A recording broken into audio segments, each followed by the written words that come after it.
Hello, everybody. You are listening to the Natural Healing Show for UK Health Radio.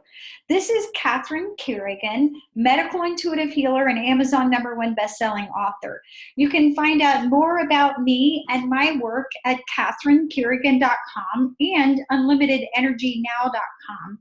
I'm the author of 8 books, and while you're there, at the website, you can sign up for my free newsletter and get lots of coupons for all kind of cool stuff, including discounts off of my sessions. Now today we have a very special guest, Aage Nost. Now Aage was born and raised on a farm in Norway. He left Norway at the age of 25 and came to the USA to go to flight school. Aage is an author of 2 books. His books are The Spiritual Science of Higher Consciousness Thinking and How to Access the Universal Consciousness, and his second book, Universal Success Principles and How Billionaires Think. Welcome, Aage Nost. Hello, hello. Here I am in the southwest of the United States. So, Aage, will you give everyone your website where they can find out more about you and your information? Yeah. The website I'll give you will be there, even though there's a new one coming up here in just a few days. But the one that you can get me on now is www.aage-nost.com. AageNost.com. Yeah, Aage-Nost.com. Aage-Nost.com. Yeah. Say that real fast. Okay, so what I want to talk to Aage about today is the science of epigenetics. So, Aage, what exactly is epigenetics? Well, epigenetics is kind of the understanding of it is a new science, more or less. It's been around for a while, but there's been very little understanding of it. Now, after quantum physics is becoming more predominant and people understand it better, we can also understand epigenetics better. Epigenetics is kind of the understanding of how the environment, how our food, how we are raised, and how the mind can alter the genetic composition of the body. In fact, it goes so far as saying, let's say two identical twins. They grow up in different conditions, eating different food. Now, the genetics are identical on those, but some of the genetic markers on one of them has been turned off, contrary to what may have been done on the other one. So they start having different medical conditions, body conditions. One might be obese and the other one is not. That could actually happen. And on top of that is that these 2 twins, they are connected both physically and mentally, more so, but one of them may have a better connection than the other one because of different conditions. And also they are able to, by the way they think and what they leave in their mind, they can turn off bad markers and turn on good genetic markers. So there's a whole new understanding. It's a phenomenal amount of research going into this. But when we're talking about the mind, we don't really know what the mind is. I tell you what, I love to do this. Let me take about 35 seconds and explain what really is going on around us and what the mind is. Because for the last 300 years, we've been told that matter and energy cannot be created from nothing. Then again, we have some of the sharpest people on the planet. They're telling us that their equations on the blackboard show that using quantum physics, they show this whole universe was created from nothing. And then if this universe was created from nothing and everything in it is created from nothing and you are in this universe created from nothing, what are you? Now, I'm pausing on purpose here because I want people to think.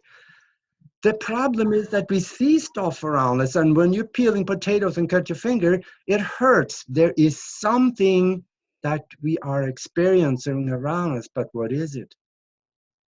What we are finding out through quantum physics is that that is all mind created. It is a kind of like a hologram that is created outside of the mind, that takes the formation and the composition of a body, an automobile, a silver coin, and your cat on the chair across the room there. It is all created by our mind. So now we understand how powerful that mind is. That mind can actually go out and say, I'm sorry, I got this condition in my stomach that I have bad this or that in the body. The mind can now go back in and say, okay, this is what I have created so far, but I changed my mind. I don't want that anymore. I turn off the markers that deal with these particular type of conditions and turn on the markers that would protect. Okay, so with epigenetics, what we know is that epigenetics is the science of how our environment affects the expression of our genes. So, for example, I may have a genetic predisposition, personally speaking, to be mean and crazy. Okay, I don't know about anybody else out there, but maybe you got. I don't believe you. Maybe you got a bunch of mean and crazy relatives, and you have their genes. Okay, now your environment includes, as Aage says, your nutrition, the people around you, your home, your work environment, your thoughts, and literally everything that your cells bathe in. And this environment can either switch on those genes to be mean, crazy, and PS sick, like to get cancer and other diseases or illnesses, or your environment can be conducive to you creating excellent radiant health on the inside. So, Aage, how did you get interested in epigenetics? Well, I've basically been healthy all my life, so health has not really been a big concern for me, but I see people around me that is hurting, and I started doing radio shows and TV shows on this. I was, for 6 years in Tucson here, I was hosting and producing 2 TV shows where I interviewed people that had a lot of knowledge about how to stay healthy all the time. And on my radio shows now, I'm also interviewing people that is excellent in the area of health. So I started to get interested, and then I started digging, and that's what I do. And YouTube is a wonderful place. In fact, I could move my pillow in there and just live there. And what I'm finding out that when it comes to medicine, things are not the way that it appears. There is so much more, and when it comes to the pharmaceuticals, I mean the poisons that we buy through the bottles at the pharmacy, that is not necessarily the best way for everything. Medical science has come a long way, and they're phenomenal things. Can almost do magic. But now we're finding out that there are other things that can work in coordination with that and accelerate healing, as well as well-being and intelligence. And medical science don't talk much about how to increase your intelligence. Epigenetics does. Now, Aage, you mentioned your radio show. Will you share with everyone the information about how they can listen to your radio show?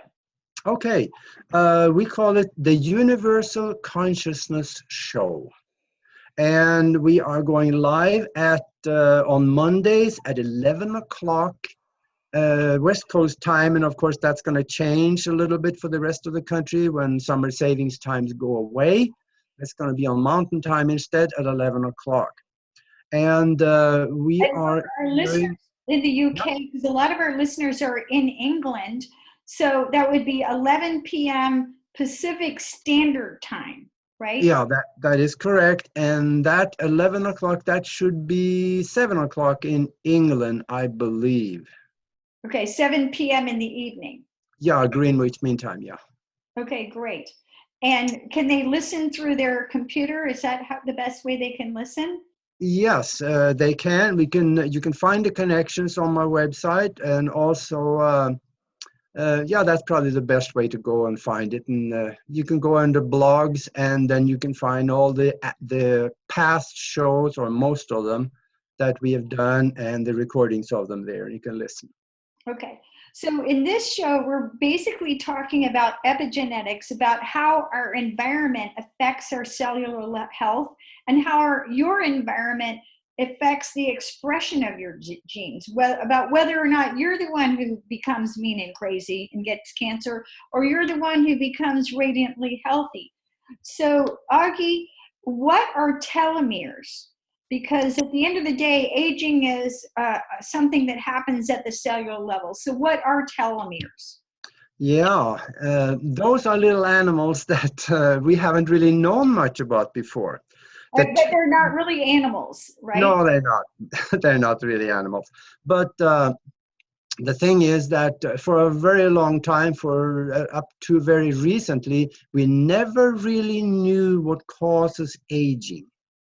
We figured that, yeah, there's certain things that we do and certain things we don't do that can accelerate or decrease the process of aging, but we didn't know the underlying cause. Now we know the underlying cause of aging and eventual death. We know the cause, and that is lying in those little telomeres. The telomeres are the end of the chromosomes, kind of like if you take the shoelace being the chromosome, the very end of the shoelace, you have this little hard little thing that helps you put the shoelace through the hole and, tie it. The telomeres are like that end of the shoelace. And when the cells, as you chronologically age, when the cells replicate themselves, a little portion of those telomeres disappear. They get shorter and shorter and shorter as the cells divide and replicate themselves more and more. So after a while, the telomeres are so short, they're not able to hold the chromosomes together anymore, and the end of the chromosome starts fraying like this, and the cell or the chromosome are now not able to replicate themselves, and you get stuck with old cells in the body. And the more old cells you have, the more wrinkles you get, the older you get, and you will eventually die.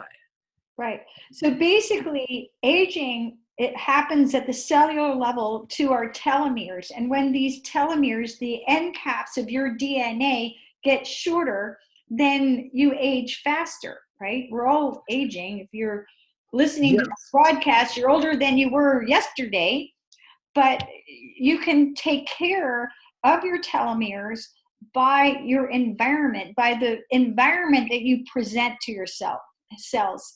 So, Aage, let's talk about nutrition. So, I understand that there are certain nutritional supplements that people can take that actually help your telomeres. And these include B12, zinc, vitamin D, omega-3 fatty acids, vitamin C, vitamin E, astaxanthin, ubiquinol or CoQ10, fermented foods, probiotics, krill oil, vitamin K2, magnesium, polyphenols like you get in red wine, green tea, and chocolate, my personal favorite, turmeric, vitamin A, and folate, and finally B12. So what do you recommend for people, nutritionally speaking, to provide the optimal cellular environment, the optimal epigenetics, so that these telomeres stay as healthy as possible as we age? Well, all those things that you mentioned is phenomenally good to slow down the process of aging. It will not stop it or reverse it. But I tell you though, there are people that they look 50, but they are 60 and 70. They are, I mean, look at some of the Hollywood stars out there. They're way up in their 80s and they still look like they're 50. So yes, what you're saying is absolutely true, and it works that way. But I have done some research on this, and I have found that there are people that is extremely old. Let me tell you a quick story. Back in the 1950s and mid-50s, it was a Chinese university professor that came over from China to New York on an exchange program. He was teaching at the university there, and one evening he went out with some colleagues and they had dinner, and he got food poisoning and died. Well, he ended up at the morgue, and they start going through his papers, and they said, something's wrong here. So they called the Chinese ambassador, and they said, oh, what's wrong here? The guy, according to his passport, is 154 years old. That cannot be. The ambassador told them, yes, it is. And they asked him, how could that happen? And the ambassador told him, well, first of all, he ate only Chinese herbs and berries. And he totally did not believe he could die. Now that tells us something about the mind and also the Chinese herbs and berries. I did some more digging and I found another guy in China. He was a martial art instructor for the Chinese army for well over 100 years. He died from an accident at 256, and the government verified his age on several occasions during his life. And when I found that out, in fact, there are several places you can read about it on my website, of course, on December 23 in 2015, I have a blog on there that explains what happened. See, this man, he was an herbalist, and he was a teacher, martial art teacher. That tells you mental discipline, and also healthy. And I dug into this and I found what he ate and how he conducted his life.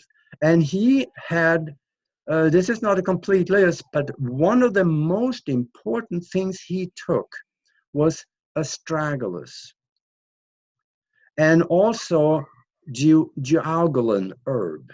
That's called an immortality herb in China.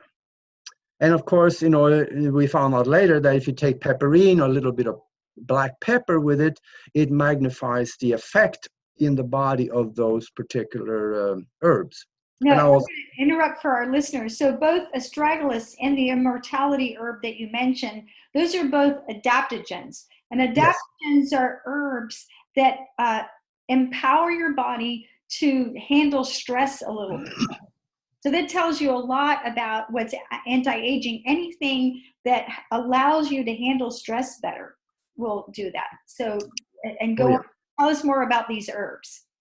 There's also another book out that explains that there's some medical experiments that is done that they show that astragalus in the high doses will lengthen the telomeres.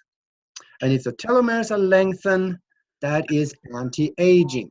And I keep talking about this reversal of the aging process, and half the people out there, they have a hard time believing it, but there is some evidence for it. Go to the Nobel Committee's website, go to 2009, and scroll down to medical submissions, and you will see the documents that was filed that prove stopping and reversing the aging process is real, because 3 doctors got the Nobel Prize for the discovery of it. Now, it's hard to get more proof than that, because if there was something wrong in those papers, they would have rejected it. In those papers, when you read them, you will find somewhere in there, I forget where it is exactly, but one of the doctors make the comment that if people had enough of this enzyme that reverses the aging process, there would be no need for anyone ever again to die from old age. And this enzyme, the name of it is telomeres. And that's what's created by these herbs and many other things that we do, and especially physical exercise. That is extremely important. Yeah, no, let's go back to the herbs. This immortality herb is spelled Jiaogulan. You may not have understood Aage's beautiful Norwegian accent. And astragalus, which is one of my favorite herbs, is Astragalus. Galus. And again, they're both adaptogens. And one of the things that I personally love about herbs, which I've been wanting to talk more about on the Natural Healing Show, is that herbs have their own intelligence. I mean, they're part of nature.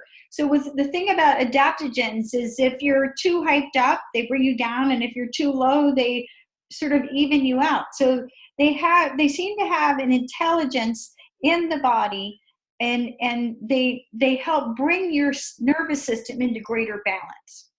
They kind of, through their own intelligence, they kind of go where they are needed. Mm-hmm. And that's amazing. Right. Now, so again, we're talking in this show about epigenetics. So when you want to create the optimal environment for your cells so that you prevent or delay or reverse the aging process, what sort of steps do you take to provide that optimal environment for your cells, Aage? Well, for me, I do several things, and I have done them for decades. When I was much younger, my martial art master told me, if you do this one thing every day, you will never be sick. And he asked me, will you promise to do it? And I asked him, what is it? And he says, it doesn't work that way. First you promise, and then I will tell you. And that was easy for me. Sure, I promised. And then he told me it was so simple that it was ridiculous. He said, take 20 breaths, deep breaths, until you are dizzy. And then hold your breath until you start feeling the dizziness go away. And then you take 20 breaths again. So you stay slightly dizzy for about 3 to 5 minutes every day. And I asked him, okay, what does it do? He says, you get oxygen in your body. And that made sense to me, because by that time I had read that in 1931, Dr. Warburg got the Nobel Prize for discovering that, among other things, that no bacteria or virus can live in a heavy oxygenated environment. When we breathe heavy like that, we flood the blood with oxygen. The blood gets everywhere in the body and kills off bacteria and virus. Now, may I ask a follow-up question, Aage, because you mentioned a very specific breath work where you take 20 breaths, you hold your breath, you wait till you're dizzy, and then you do it again. Now, I'm a long-term yoga teacher. I've taught yoga for 21 years, and I practice pranayama, which is the yoga art of breath work. So we're not doing what you talked about, but we're doing similar breath work techniques.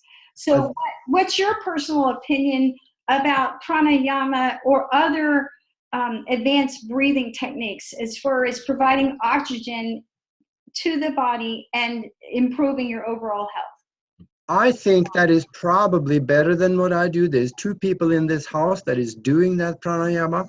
And I think if that's what you're doing, I don't change a thing, because the resultant effect is going to be flooding the blood with oxygen.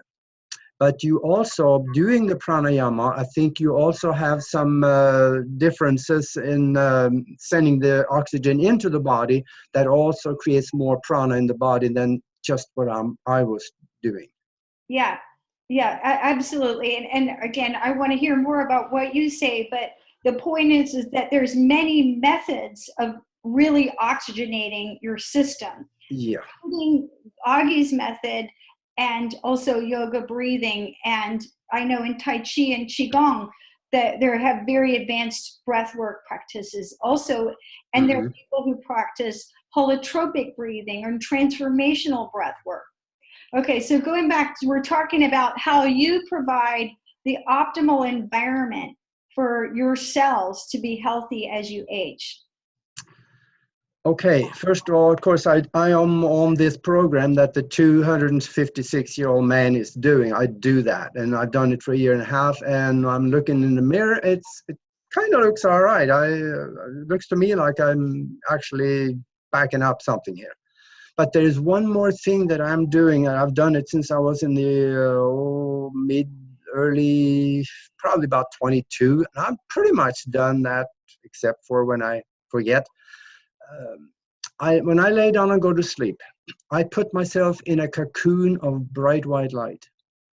And after doing it for a while, that light can get so strong that if you open your eyes, you can actually see the haze of it.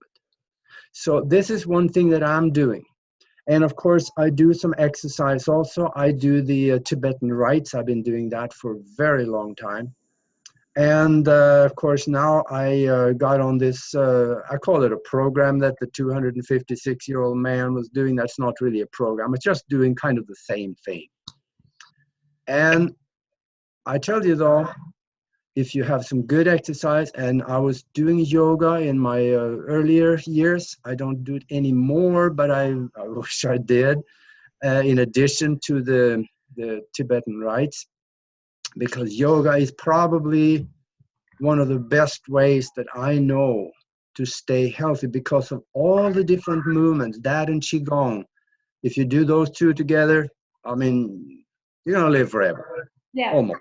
And I want to just point out for our listeners, if you go to one of my websites, unlimitedenergynow.com, you can find free videos of the Tibetan rites. Now, the Tibetan rites look like very common yoga exercises, but they're a specific sequence of 5 exercises that you do, one after another. There are 5 exercises. There's a 6th that you can do, but you only do that if you want to be celibate.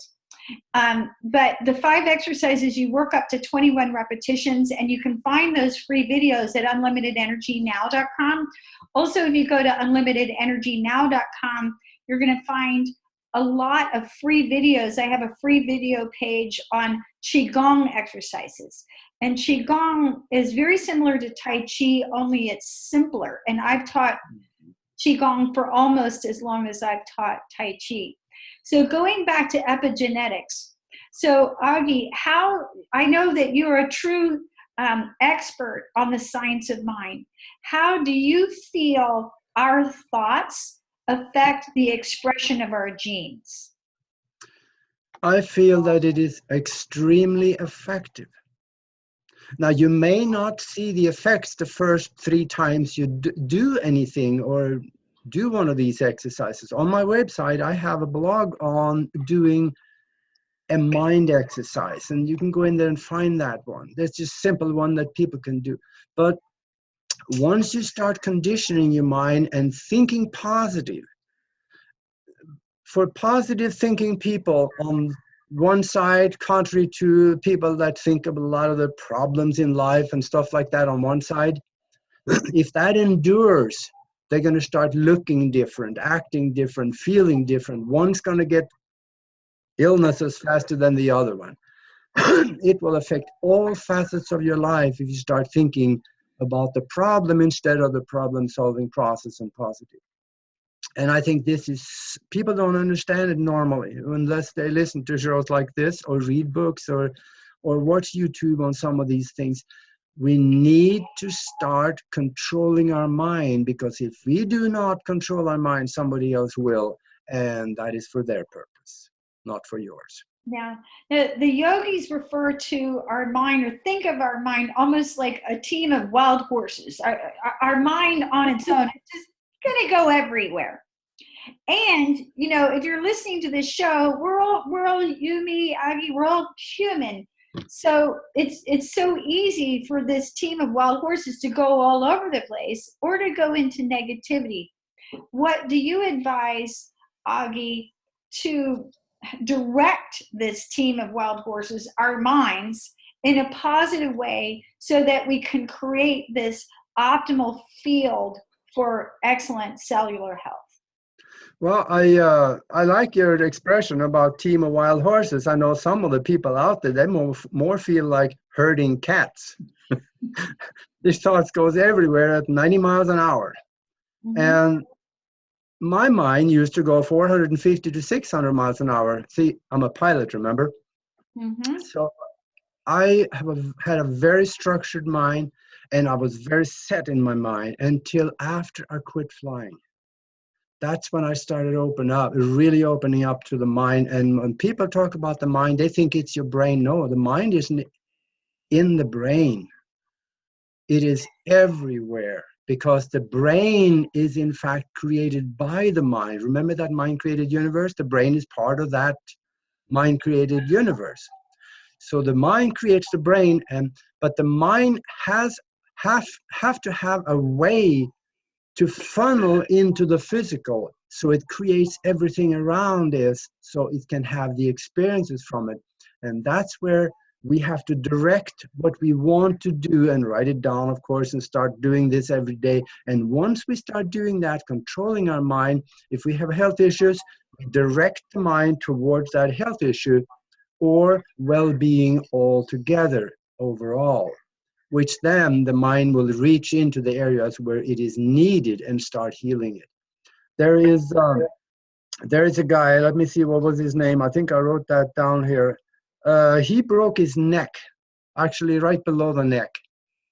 And he was totally paralyzed for the rest of his body. He could not breathe unless he was in an iron lung or something similar. And the doctors, they did not expect him to live. And he told the doctors, you're full of malarkey. I'm going to be all right. I'm going to heal myself. And they walked off, shaking their head and says, yeah, sure. He started working on the breach of the central nerve in the spine. And he made it grow together, which normally does not happen. So within weeks, he had created a connection where he could start moving his legs, and within 9 months he was up, walking, and back to work. This is the kind of stuff the mind can do if we start directing it. And if you can do major things like this, how in the world can we not do small things like quit smoking? Or maybe we have a wart that we'd like to get rid of. Start visualizing that skin without the wart, and the mind will go to work in order for it to go away. These things, small things, happen when you know you can do the big things. We can do the small things too. Right. Now, again, we're talking about epigenetics and the science of creating the optimal environment so that your genes can express in a healthy way. So you're talking about, and it's interesting, Aage, because I've been talking with one of my clients in specific about the process that we actually go through in manifestation. And, the first thing you talked about was seeing. So literally seeing your skin being healthy, or seeing yourself breathing easily without needing a pack of cigarettes. So in addition to thinking, when we talk about thinking, that's a general term, and then we're talking about visualization. What else do you direct your mind to do in addition to visualization? Are you feeling it? Are you knowing it? There is a language, there's a universal language, and it is not one of words. And that is something we should remember when we also go into prayer. When we're trying to manifest something, it's not words. If you're sitting at the kitchen table and everybody reaches around, hold hands, and you do the prayer before the food, and kind of like, well, God, we really make sure that everything works out good here. Words means nothing. The spiritual language and the language of the mind that heals is one of emotion, vivid, colorful pictures, gratitude, and conviction, and intention, and those things. Once you start feeling it, then the brain start putting chemicals into the bloodstream to change and alter, turn off genetic markers and turn on other genetic markers. Those chemicals is put in there to support the feeling and the emotion and the vivid pictures. So remember that the spiritual language, in order to get really something done, is not one of words. It's not English, not German, not anything like that. We have to visualize it with emotion. That is in fact, prayer. Church doesn't teach us how to pray, even if they knew they wouldn't, because they'll lose their power. But there's only one that I know about that actually taught how to pray and get results every time, and that was Moses. In his 9th book, he talks about it.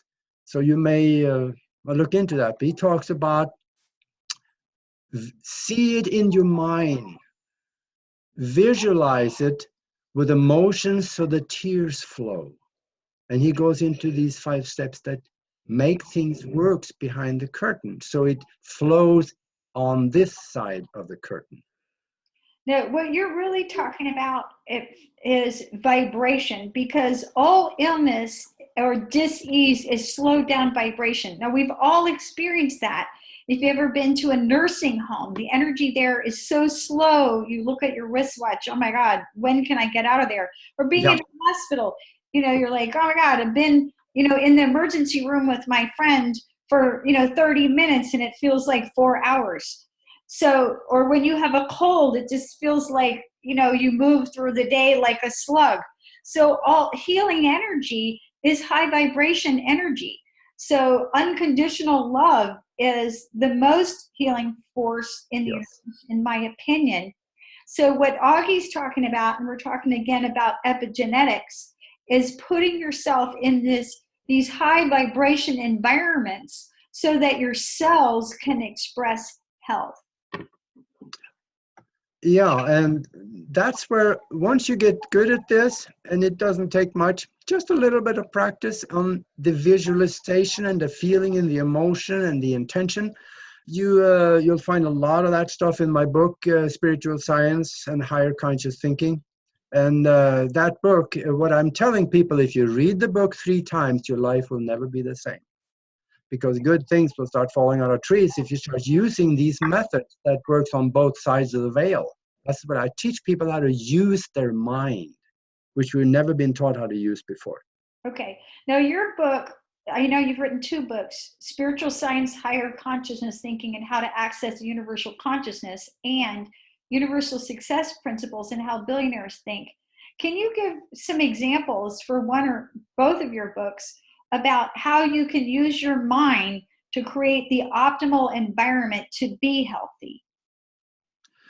How an example, the visualization part of it is very powerful. I have been working on a very large project here for quite a while. Larger projects may take a little longer because there's more complexity to it. And I have been able to visualize things into my existence that could blow people's mind if they knew about it. So I think just because it doesn't work the 3 or 4 first times you do it, don't quit.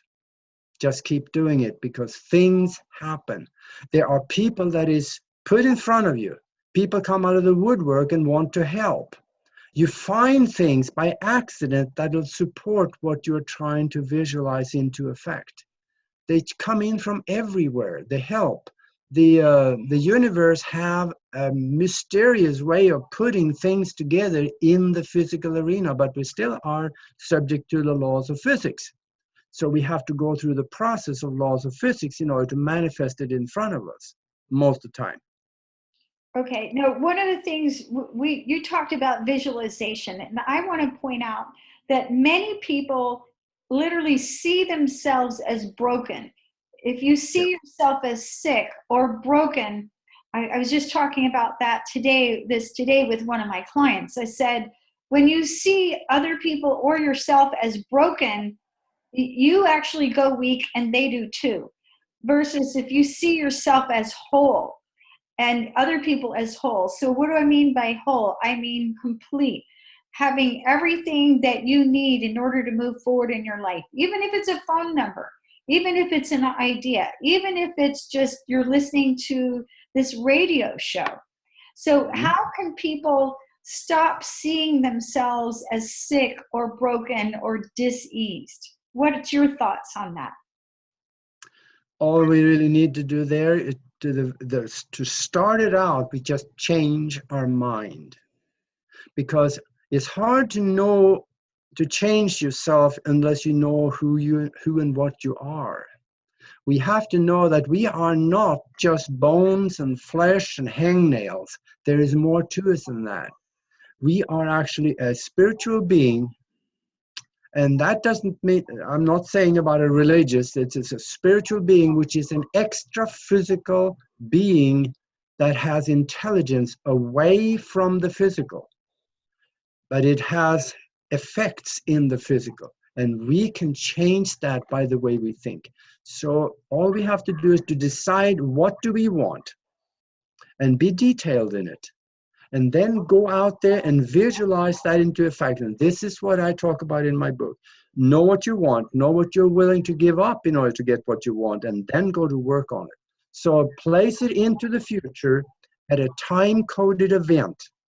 If you say 23rd of November means nothing to the universe, it doesn't have a calendar.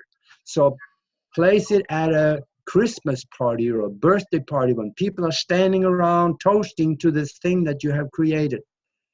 And once you have done that a few times, then you go back and forth every day, visualize that thing into existence in detail and concept, colorful, with emotions and integrity and gratitude for already having it. Once you do this, you start being drawn up that timeline to it. So by the time you get to that Christmas party, you have done everything in between that you can help in order to do it. And then you just walk into it. It is already there. The two times will merge and you are there. This is a little more to it than that, but this is a good place to start. So if I could summarize your process, it's visualize it, see it, feel it. So feel the joy, feel the gratitude, then know what to do, right? Then you're going to just go into your knowing, your spiritual knowing. And then you also mentioned letting go. How do we know what we need to let go of in order to provide the optimal environment to be extremely healthy? That has to do with conviction. Once you create something in your mind, place it in the future, and you know it is already yours, then let it go. Like Moses said, leave it to God. And you go back every day and do the same thing, but between, you don't have to dwell on it all that much. You can, and it probably will help, but for some reason, they were in a download I have from the universe that said, do not be a beggar. Be convinced that it is already yours. And whenever you think about it, oh yeah, that's right, it's already mine, I have it. The time has not caught up yet. Do not go back and think, God, I hope this will happen by Christmas. That'll shoot you right in the foot. You'll walk around the rest of the week with a big hole in your foot, because that is not what supports what you have created in the future. Now you're going to hope. Hope is not a plan. So you're talking about letting go of worry, letting go of impatience. Be totally convinced it has already happened. It is yours. Just the time has not caught up yet. Yeah, and letting go also of control, trusting universal timing. Absolutely. That's conviction. Yes. Now, Aage, I know that you are a commercial multi-engine instrument flight instructor and that you've logged over 10,000 hours in the air. How did you go from this very practical career into being a paranormal investigator and student of the mind? Well, I burned out flying, because it doesn't matter, if you own the company, it still doesn't matter, because if you work 16 hours a day, you're going to burn out sometime. And I never learned how to delegate. I never learned how to cut down on my hours. And for everybody out there that is working those kinds of hours for years and years, be careful, because don't do like I did, because I lost my family. And things does not go well if you do not have balance, and I did not have it. So I realized I need to do something different, and that's when I quit flying and I started doing other things. I started oil painting, and I started reading more, and I taught a mind development course called Zox Pro. And Zox Pro training, where we teach people how to read at the rate of anything from 50 to 100,000 words per minute with 95% retention. Wow. This is actually real, and you'll find them on the internet. Because once you are able to get rid of all those thoughts that bounce around your mind all the time. You get rid of the clutter in your mind. Then you open up a channel going into the subconscious mind, a two-way flow on it, and whatever you see and what you know goes directly into the long-term memory, and later on you can go directly into long-term memory and pull it out with a string, and it all comes out. It's hard to explain, but it's really that way. All right, so we've been talking about epigenetics, which is the science of providing an environment for your cells so that you can switch on the cells that have the most optimal chance of being radiantly healthy, and realize that you can control your environment, you can control your thoughts, you can put healthy food into your body, you can oxygenate your cells, you can practice Tibetan rites and yoga and meditation and Qigong and feel really great. And you've been listening to Aage Nost. And Aage, will you give everyone your website again? Yeah, that's www.aage-nost.com. And you've been listening to Catherine Carrigan, medical intuitive healer and Amazon #1 best-selling author of 8 books. And you can find out more about me at catherinecarrigan.com. That's CATHERINE, and unlimitedenergynow.com. When you go to unlimitedenergynow.com, you're going to find the Tibetan rites, the videos, free videos that Aage talked about. Also, free videos of Qigong exercises. And again, the Tibetan rites and the Qigong are going to scientifically proven to help boost your energy and reduce the aging process. While you're there, sign up for my free newsletters and get lots of free stuff. Thank you so much for listening. And remember that at the Natural Healing Show, we're going to be teaching you about how you can be radiant healthy naturally without drugs. And remember that by providing the optimal environment for your cells, you can feel great and be healthy naturally without drugs. Thanks so much for listening. We'll see you next time.